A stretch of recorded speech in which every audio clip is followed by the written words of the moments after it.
susunod na programa ay rated PG. Ito ay nangangailangan ng patnubay at gabay ng magulang para sa mga batang manonood.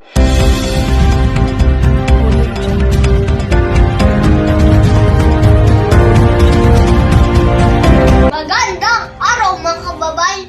Babalitang sa inyo ang tatlong mga masasamang bagay na pumasok sa Pilipinas. Ang una, ang pagsabog na Bulkang Taal na pinahirapan lahat ng tao.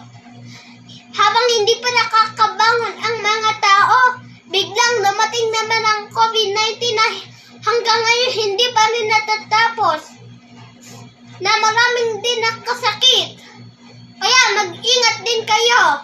Ang sunod, ang pagsalubong ng Bagyong Ulysses na marami ding na sarawin ng mga bahay at mga tao. Maganda pong umaga sa inyo. Ako po si Juan Frank Cabrera. Tapos na ba magbalita?